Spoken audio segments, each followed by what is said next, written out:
Veuillez m'excuser, mes frères.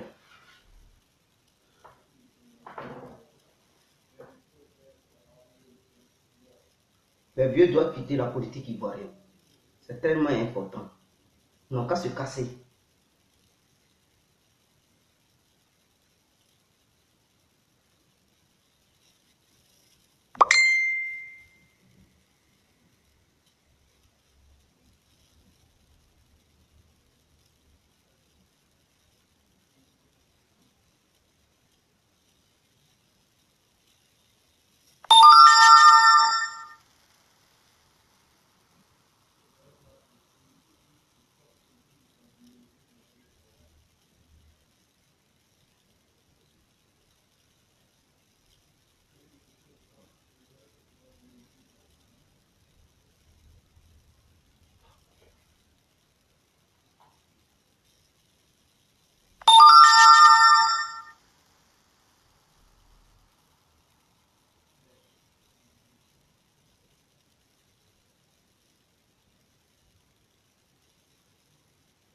Excusez-moi, mes frères.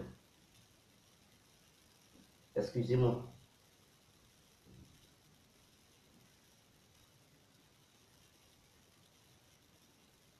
On doit faire l'éveil de la conscience ivoirienne. La révolution politique, mes frères. Si ce n'est pas ça là, on va voir la jeunesse se diviser comme ça en Côte d'Ivoire. On va voir un pays qui va se détruire de jour en jour. Et ça fait le bien des politiques ivoiriens. On doit cesser de jouer leur petit jeu.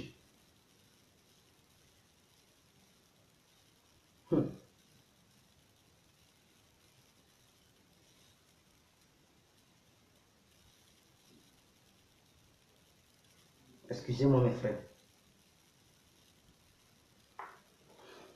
Bon, je vais commencer.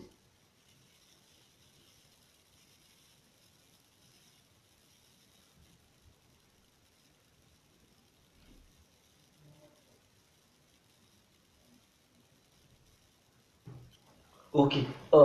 Bonsoir pour tous ceux qui sont connectés et ceux qui ne sont pas connectés. Voilà. Pour ceux qui ne me connaissent pas, je suis l'incontournable bien compris, tout direct. L'homme dont on parle, l'homme qui n'a pas froid aux yeux, l'homme qui ne marche pas ses mots. Alors, mes frères, vous devez savoir que je suis devant cette caméra. Ce n'est pas pour injurer qui que ce soit, mais c'est pour essayer de parler de la jeunesse ivoirienne. Nous, jeunesse ivoirienne, on accuse les Occidentaux que non, l'Afrique est dans un système impérialiste et que l'Afrique veut lutter pour sortir de ce système. Mais on ne prend pas conscience que nous-mêmes, nous la jeunesse, nous sommes dans un système dans lequel les vieux politiques africains nous ont mis. Et pour cela, ça fait longtemps que nous sommes là-dedans, mais on ne s'en rend pas compte. Et on accuse toujours les Occidentaux. Mais si on a essayé avec la méthode des anciens hommes politiques, parce qu'on veut se débarrasser, on veut s'en débarrasser de l'impérialisme imposé par ces grandes puissances. Mais on fonctionne avec le système des vieux politiques africains. Et particulièrement, je vais parler de la Côte d'Ivoire. On fonctionne avec ce système imposé par les vieux politiques ivoiriens. Et on n'arrive pas à s'en sortir. D'ailleurs, ce système nous pousse à s'entretuer, nous la jeunesse ivoirienne. Ce système nous pousse à s'entre-déchirer. Ce système nous pousse à se diviser. Ce système empoisonne la jeunesse ivoirienne. Ce système conduit la jeunesse ivoirienne en prison. Ce système conduit la jeunesse ivoirienne hors des frontières ivoiriennes, c'est-à-dire en exil. D'autres meurent en exil parce qu'ils ne vivent pas dans de bonnes conditions. D'autres ont perdu leurs parents. Ce système de nos anciens leaders politiques, ça ne nous arrange pas parce que ça fait que nous, la jeunesse, on meurt. C'est nous qui mourons beaucoup là-dedans. Quand une guerre se déclenche, c'est toujours la jeunesse ivoirienne qui meurt. Les vieux, par contre, pour voir les vieux mourir, vraiment c'est rare. C'est quelques vieillards qui meurent. Sinon, ceux qui meurent beaucoup, c'est la jeunesse. Alors, nous, jeunesse, nous ne sommes pas faits pour être toujours des esclaves de ces politiques, de ces hommes politiques, mes frères. Est-ce que tu pars à l'école pour être toujours élève? Est-ce que tu vas à l'école pour être toujours élève? Est-ce que ton maître karatéka, il t'enseigne pour être toujours élève. Non, c'est pour être toujours, c'est pour devenir un moment, donner un maître. C'est pas parce que ton maître est vivant que non, tu ne veux pas évoluer. Mais ton maître qui t'enseigne à l'école primaire, au collège, à l'université, mais il est là, il n'est pas mort. Mais toi, pendant son vivant, toi, tu cherches à travailler. Donc, vous ne pouvez pas nous dire aujourd'hui que non, c'est parce que vos leaders politiques sont là, donc vous ne pouvez pas s'en débarrasser de leur politique qu'ils mènent. Non, vous devez vous en débarrasser. On doit s'en débarrasser, mes frères. C'est pas parce qu'ils sont là que nous allons toujours apprécier leur manière de faire la politique. Parce qu'on doit comprendre que les politiques nous divisent, mes frères. Il est l'heure de faire la révolution politique en Côte d'Ivoire. Il n'est plus question de suivre ces vieillards politiques, ces vieux politiques. Regardez en Côte d'Ivoire, les prisons sont remplies de la jeunesse ivoirienne. Et nous, en tant que jeunes, on cautionne ça. C'est-à-dire les vieux, ils nous mettent en prison. Ils nous tuent dans les prisons. Les vieux ont fait que les Ivoiriens, ils se sont entretués à Yopougon. Ils se sont entretués à Bobo. Ils se sont entretués partout sur toute l'étendue du territoire ivoirien. Ce sont les vieux qui nous ont poussés, mes frères. Le Djoula, il ne pouvait pas tuer le petit Bété ou bien le petit Dida. Le petit Dida non plus, il ne pouvait pas tuer le Dida, tu vois, le Djoula, ou le petit, tu vois, Sénoufo, ou le petit Odieneka. Mais si aujourd'hui, on a cette facilité de s'entretuer, qui a provoqué ça? Est-ce que c'est un jeune ivoirien? Non. Toujours le rang vient toujours du côté des vieux politiques. Et nous, comme nous sommes ignorants, on se dit même et on est fiers de dire je suis Laurent Gbagbo, je suis Alassane Ouattara, je suis Henri Konan Bédié. Ça devrait être la honte, une honte, parce que ces gens-là, ils ne sont pas une bonne référence pour la nation ivoirienne. Ces gens-là ne sont pas une bonne référence pour le peuple ivoirien. Pourquoi je le dis? Je le dis parce que c'est à cause de la politique que le peuple ivoirien a vu pour la première fois de l'histoire de la Côte d'Ivoire perdre beaucoup de citoyens ivoiriens, 15 000 morts, mes frères. C'est pour la première fois que nous avons vu des vieux politiques faire la politique sur notre propre territoire, notre propre sol, la Côte d'Ivoire. Voir les jeunes être emprisonnés. C'est pour la première fois qu'on a vu des vieux politiques qui font la politique et qu'on a vu la jeunesse brûler, vivre comme ça, vivant de la vivant, on les brûle. Vous comprenez à quel moment ce n'est plus bien de suivre cette truc VS politique. C'est une politique archaïque. Nous devons nous ressaisir, mes frères. Je suis prêt à être sur le territoire ivoirien, mais pour mener les vraies actions. Parce que j'en ai marre de ces politiques vieillards. C'est d'une politique archaïque. Il est l'heure de changer la mentalité ivoirienne. Nous ne pouvons pas suivre aujourd'hui Alassane Ouattara parce qu'il a échoué. Nous ne pouvons plus suivre Laurent Gbagbo parce qu'à son temps il a échoué. Nous ne pouvons plus suivre Henri Konan Bédié parce qu'à son temps il a échoué. Qui nous allons suivre d'ailleurs? Alors nous devons nous former, nous la jeunesse ivoirienne. Est-ce que toi qui me regardes, tu n'es pas un leader, mais ton père et ta mère t'ont mis au monde pour être un leader. Ils t'ont pas mis au monde pour être un esclave des vieux. Non, parce que ton père même est vieux. Si tu n'es pas son esclave, tu deviens esclave de quel vieux? Mais il faut être esclave de ta propre promotion et non esclave d'un vieux qui nous conduit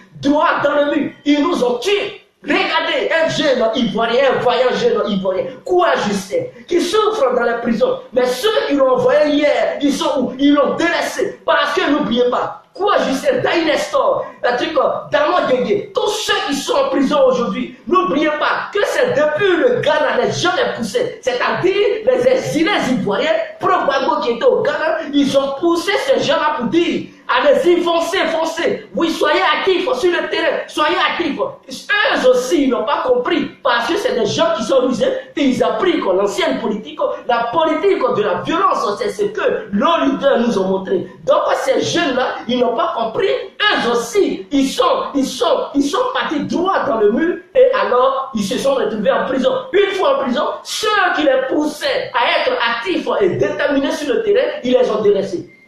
Pendant ce temps, eux, ils vivent bien dans des grosses villas, ils vivent bien, ils roulent dans des grosses caisses, et vous, les petits, ils souffrent. Et qui souffrent, ce ne sont pas des vieux, c'est la jeunesse ivoirienne, mes frères.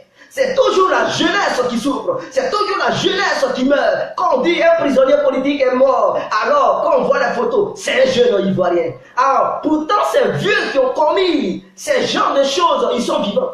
Ils sont bien à l'aise. Ils profitent.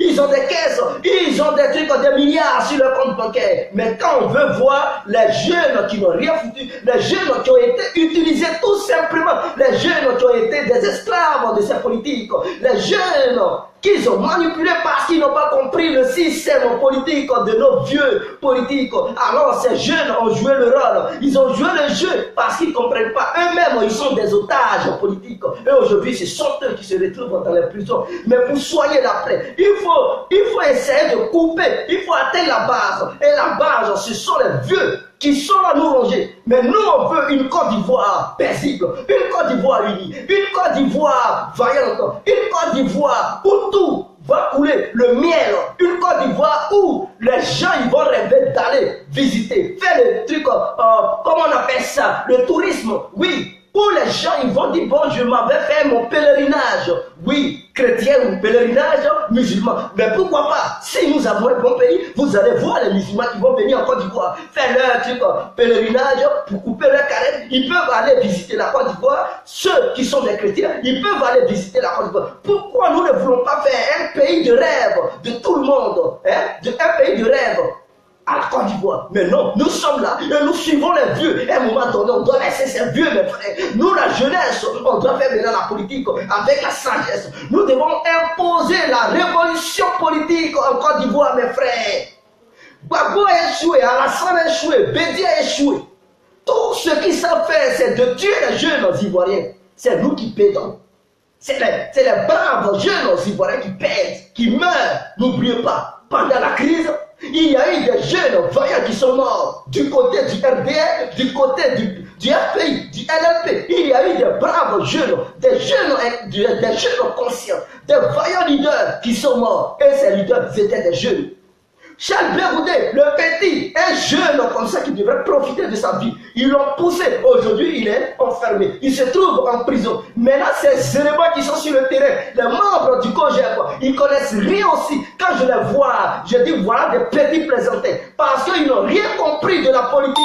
Ils sont étouffés par le système des vieux de la Côte d'Ivoire qu'ils ont imposé à la jeunesse ivoirienne. Et quand je regarde la manière dont ils fonctionnent, je me dis non. Même le petit COGEP est encore divisé. Vous comprenez comment est-ce que la jeunesse ivoirienne ne comprend rien?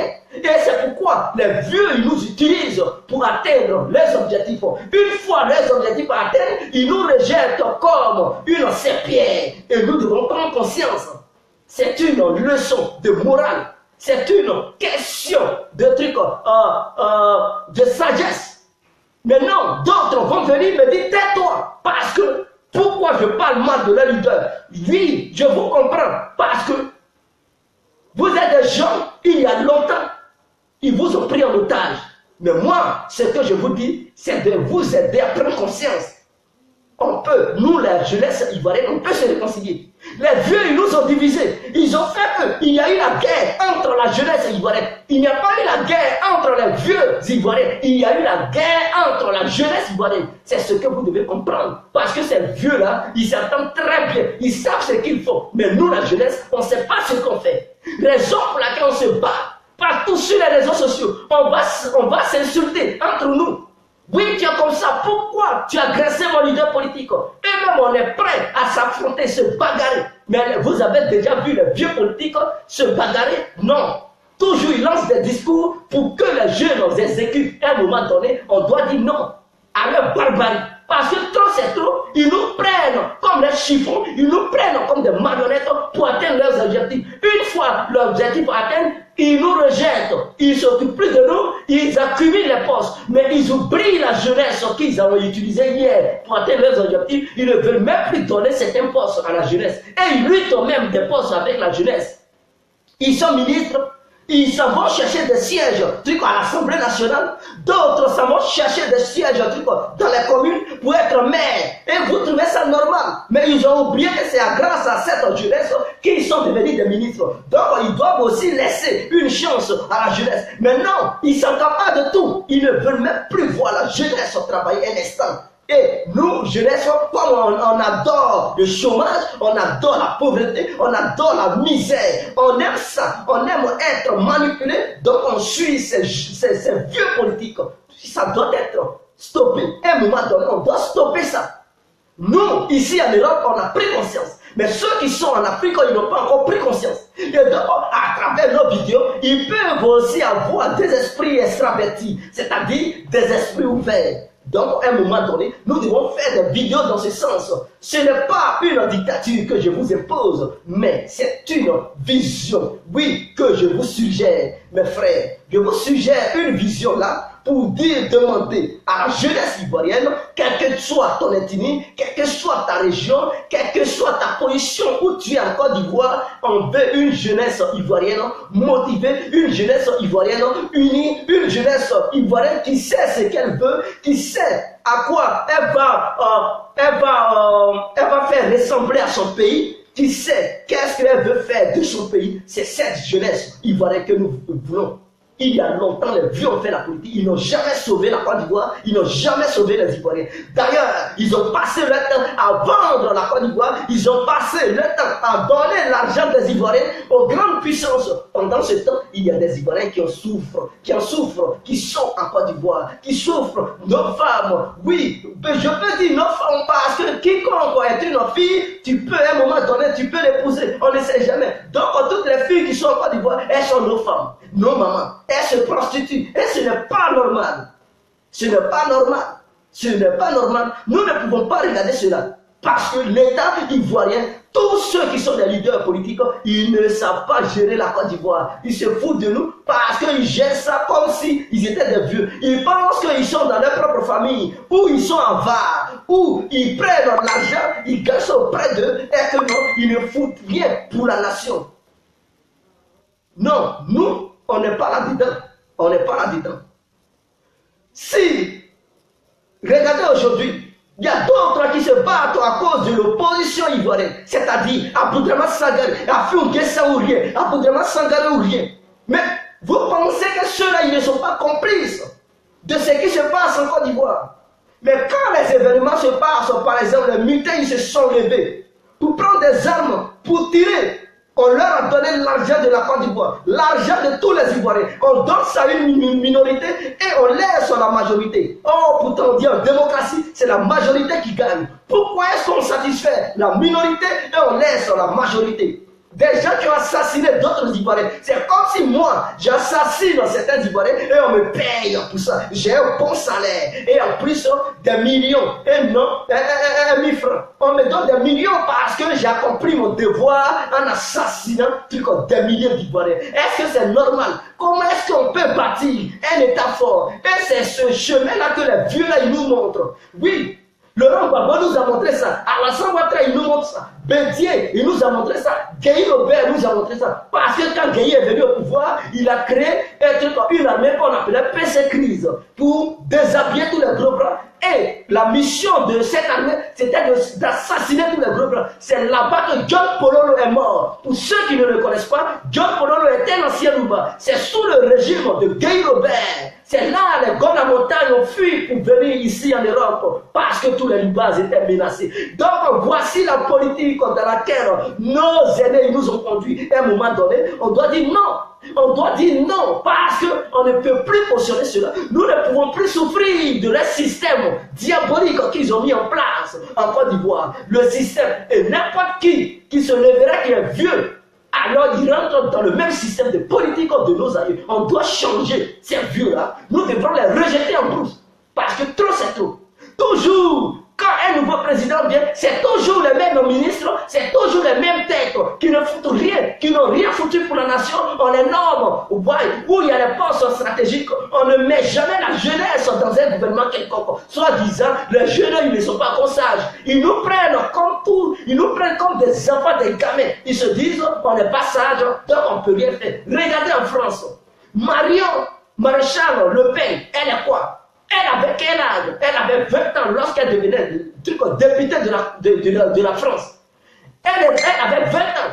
Elle est devenue députée. Aujourd'hui, elle a battu campagne, elle a 25 ans. Elle a battu campagne pour sa tante. Elle a 25 ans. À l'âge de 20 ans, même avant 20 ans, à l'âge de 18 ans, elle était déjà dans la politique. Mais en Côte d'Ivoire, quand tu as 18 ans, 19 ans, 20 ans, on dit tu es un gamin, reste ici. Là-bas, c'est pour les vieux. Comme si le pays était destiné aux vieillards seulement. Non, nous ne sommes plus là-dedans. Le monde évolue. Aujourd'hui, pour qu'un pays évolue, ce sont les jeunes qui doivent prendre le moteur de ce pays, qui doivent chauffer le moteur de ce pays, qui doivent diriger, piloter, oui, le bateau. Et non les vieux. Parce que les vieux, ils sont sensibles face à leurs amis vieux. Un jeune, quand il est face à son ami jeune, ou bien quand il est face à un vieux, et qui mène la diplomatie, en aucun cas il va accepter. Quand il voit qu'il n'y a pas les intérêts de son pays là-dedans, il va voir le jeune dire non, mais un vieux il tremble, quand on le menace. Imagine un vieux, un jeune comme Macron, s'il menace l'un des vieux présidents africains, ils vont trembler comme ça. Il va trembler parce qu'il est devant un jeune vaillant. Il va le faire trembler. Mais imaginez, en Côte d'Ivoire, au sommet de notre État, il y a un jeune vaillant, un jeune qui lutte pour son pays. Il va croiser Macron, mais c'est sa catégorie. Oui, c'est son ami. Il ne peut pas se laisser humilier par le petit Macron. Il va dire, pas question, si ton pays gagne, mon pays gagne. Soit mon pays ne gagne pas, tu fuis, tu quittes devant moi, ou bien je ne négocie rien avec toi. Mon pays gagne, ton pays gagne. Si tu veux que ton pays gagne seulement, non, cet accord, je ne peux pas. Je préfère aller ailleurs pour signer là où je peux savoir que non, mon pays peut aussi avoir des intérêts. Voilà un jeune. Et il a derrière lui des vrais jeunes aussi qui sont vaillants, déterminés.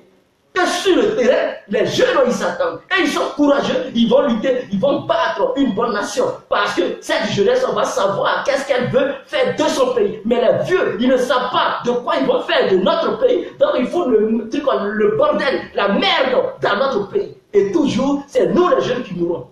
Voilà quoi je sais que Aboudrama Sangaré a envoyé à la Maca. Il a poussé le petit, va. Mais le petit est parti. D'ailleurs, quoi je sais. Même le ministre Damon Djegui, on les a arrêtés tous, on les a incarcérés là-bas. Ils sont maintenant incapables de négocier à Ouattara. Mais par contre, cela ne l'empêche pas d'aller prendre l'argent dans les mains d'Alassane Ouattara.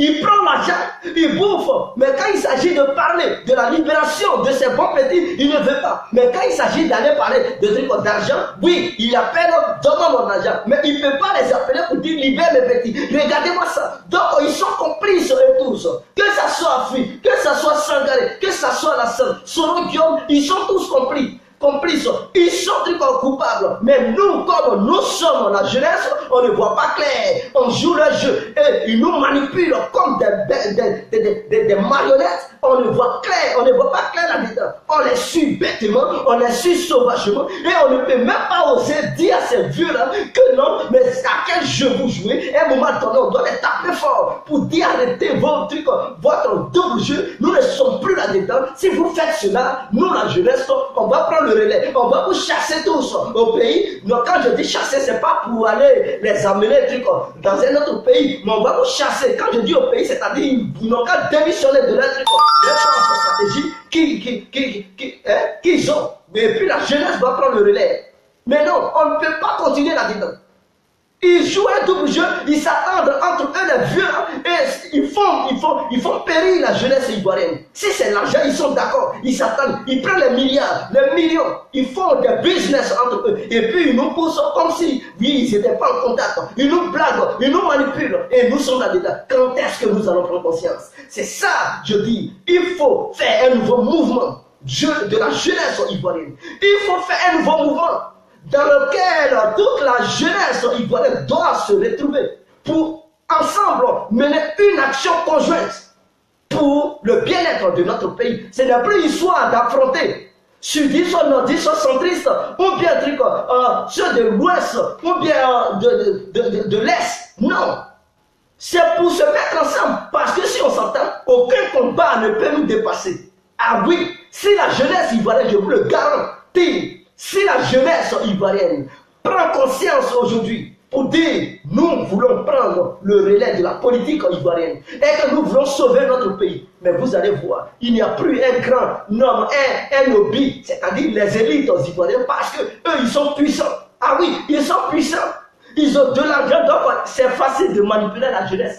Ils nous donnent les 100 000 francs, 200 000, on est content. On n'est plus prêt pour notre propre pays. On est prêt à s'entre-déchirer parce que le vieux, il nous a donné quelque chose. Et c'est dans ça, parce qu'ils connaissent la mentalité du peuple ivoirien. Ils connaissent cette mentalité. Et donc, ils usent de cette mentalité pour jouer leur jeu politique. À nous de dire non, pas question. Je suis dans ça jusqu'à... Quand tu as un moment donné, tu es un voleur, un moment donné, tu te ressaisis, tu dis non, plus question, je ne deviens plus voleur. Tu te ressaisis. Et donc, c'est comme ça que je dis à la jeunesse ivoirienne de se ressaisir. Il ne faut plus qu'on soit des marionnettes de ces hommes politiques. Trop c'est trop, on doit quitter là-dedans. On doit sortir de ce système. C'est pour sauver la Côte d'Ivoire. Qui aujourd'hui, qui parmi eux peut réconcilier les Ivoiriens? Qui, dites-moi, entre le PDCI, le RDR, le FPI, qui parmi eux peut réconcilier les Ivoiriens? Personne. Personne, je vous le dis, personne. Parce que n'oubliez pas, le FPI était au pouvoir au moment où il y avait le conflit en Côte d'Ivoire. Ils n'ont pas pu réconcilier les Ivoiriens. Ça a déclenché une crise grandiose. Et ça a conduit à des morts, des milliers de morts, 15 000 morts. Le PDCI et le RDR sont venus au pouvoir. Ils dirigent le pays. Il n'y a pas de réconciliation. Il n'y a que des prisonniers politiques. Il n'y a que des gens en exil. Il n'y a que la famine qui terrorise les Ivoiriens. Et on veut encore attendre qui? Le FPI est venu au pouvoir réconcilier. Mais non, au début, ils ont fait un échec. Le PDCI et le RDR en train de démontrer leur échec qui montre aux yeux du monde entier. Et on veut encore attendre qui? Qui n'a qu'à venir? Ça fait 17 ans, mes frères. 17 ans, pour ne pas dire. Ça fait 18 ans parce que depuis 99, de 2000 à 2017, ça fait 17 ans. Et si on va jusqu'à 99, on arrondit ça à 18 ans. 18 ans de crise. Vous trouvez ça normal? C'est pas petit. On n'a pas dit 18 mois, on dit 18 ans. Quelqu'un qui était gamin, qui venait de naître, il a grandi dans la crise. Jusqu'à aujourd'hui, il est majeur. Il n'a pas connu le coup d'État de 99, mais peut-être qu'il est né en 99. Et donc, dans cette crise ivoirienne, il a grandi dedans. Aujourd'hui, il est majeur. Et vous trouvez ça normal? On cautionne ça. Mais non, le pays a fait un échec. Parce que sous le régime, ils n'ont pas pu apporter la paix. Le RDR, le PDCI se sont associés. Ça donne le RHDP, plus d'autres partis politiques. Ils ont fait un échec et ils sont à démontrer encore leur échec aux yeux de tous les Ivoiriens, aux yeux de l'humanité entière. Et donc, vous voulez toujours, quand on attend ces partis politiques, mais pendant 18 ans, s'ils n'ont rien apporté, c'est quand ils vont apporter quelque chose. Pendant 18 ans, mes frères, s'ils n'ont pas pu réunir les Ivoiriens, s'ils n'ont pas créé des conditions, un bon mode, un truc comme un bon système social, c'est pas maintenant ils vont le faire. Ça fait 18 ans, mes frères, je dis 18 ans. Bien compté, 99, 2017, ça fait 18 ans. Il reste 2 ans, ça va faire 20 ans. C'est-à-dire, ces partis politiques nous conduisent de guerre en guerre. Et ça va faire 20 ans, 2 ans, il reste 2 ans. C'est-à-dire, si 2019 arrive, ça nous fait 20 ans plein que le RDR, le PDCI, le FPI, nous ont mis dans la guerre. Et ils sont incapables de nous faire sortir de cette guerre. Mais nous, jeunesse ivoirienne, qui devons dire, avec la guerre, avec cette crise, la Côte d'Ivoire ne peut pas se développer. Mais nous vieillissons. Avant qu'on ne vieillisse, avant qu'on ne soit des vieilles personnes, pour les ressembler, on doit changer la politique ivoirienne pour qu'on donne une autre ligne de notre politique. Comme ça, un jour, si on devient aussi vieux, agir comme eux, nos enfants, ils vont prendre nos relais pour aussi conduire. Et c'est comme ça dans les pays. Regardez la Corée du Nord. Vous pensez que c'est... Non, le petit, c'est lui qui gère la Corée du Nord. C'est un petit. Il avait 23 ans quand il est venu au pouvoir. Mais en Côte d'Ivoire, est-ce qu'ils peuvent accepter qu'un jeune de 23 ans sois président de la Côte d'Ivoire. La constitution ivoirienne dit, si tu n'as pas 45 ans, tu ne peux pas être président.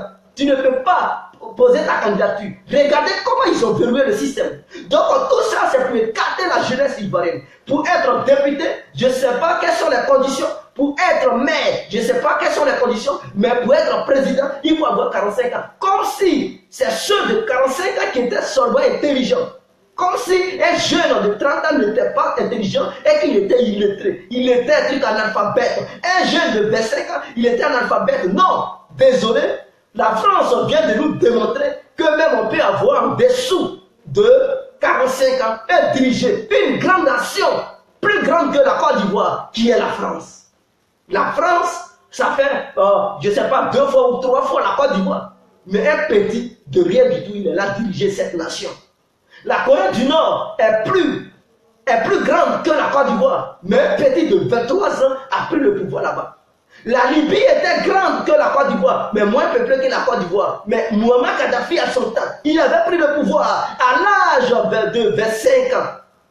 À l'âge de 25 ans, c'est là qu'il avait fait son coup d'État. Il avait pris le pouvoir. Thomas Sankara, à son temps, au Burkina, il avait pris le pouvoir, je ne sais pas si c'était à l'âge de 27 ans. Il avait pris le pouvoir au Burkina. En Côte d'Ivoire, si tu n'as pas 45 ans, tu ne peux pas. Pourquoi? Parce que ce système de vieillards, ils ne veulent pas laisser les jeunes Ivoiriens travailler. Ils ne veulent pas nous voir dans de bonnes conditions. Tu as tes diplômes, tu souffres. Tu n'as pas de diplôme, tu souffres. Et la Côte d'Ivoire est remplie de trucs, de microbes. Ils sont incapables de donner une vie apaisée à ces microbes. Ils sont incapables de trouver une bonne condition parce que ça dépend du système social. Si vous avez un bon système social, je n'ai pas dit d'aller assassiner les microbes parce que ces microbes sont aussi des Ivoiriens.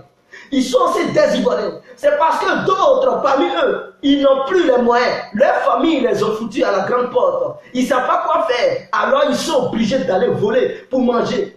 Et donc quand ils volent, et puis nous-mêmes Ivoiriens, nous la jeunesse ivoirienne, on les attrape, on les brûle, on les lèche. Et ce n'est pas bien mes frères. On doit comprendre leur mode de vie. Et s'ils vivent comme ça, ils sont microbes.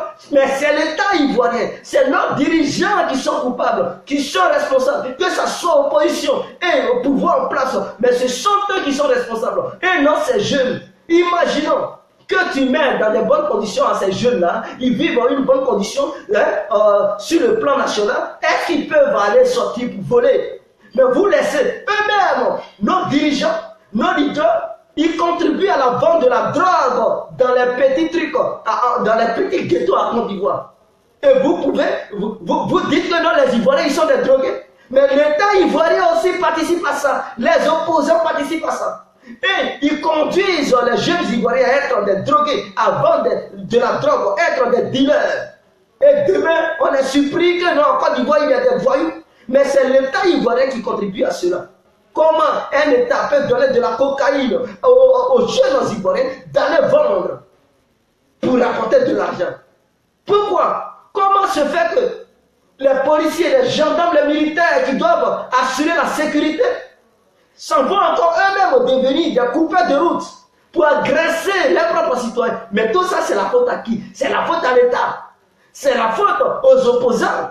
Parce qu'ils n'ont pas bien éduqué les militaires, ils n'ont pas bien éduqué les gendarmes, ils n'ont pas bien éduqué les policiers. Et donc aussi ils raquettent le peuple, mais c'est l'État qui est responsable. Ce ne sont pas les gendarmes. Parce qu'il faut mettre des conditions en place, oui, des lois très très strictes, et donner des numéros pour dire quiconque essaie d'arnaquer un citoyen ivoirien, appelez sur ce numéro, on va sanctionner ce policier ou ce gendarme. Oui, même si ce dernier il fuit, il faut donner la position de là où ils étaient arrêtés. Maintenant, si vous appelez pour dire je suis dans tel coin, ils savent quel commissaire qui les a menés là-bas. Donc, ils vont savoir que dans la région ou bien dans la ville, c'est tel genre de truc au commissaire qui opère dans cette ville. Donc, s'il y a eu des gens en route, et qu'on ne connaît pas leur identité, on met la pression sur le commissaire. Il va tout de suite avouer qui il a envoyé là-bas. Et ils vont sanctionner ces gendarmes. Les enfermer 6 mois de prison ferme, c'est leur sanction. Et quand ils vont sortir, ils seront dressés. Mais non, on ne fait pas ça. Et on les regarde.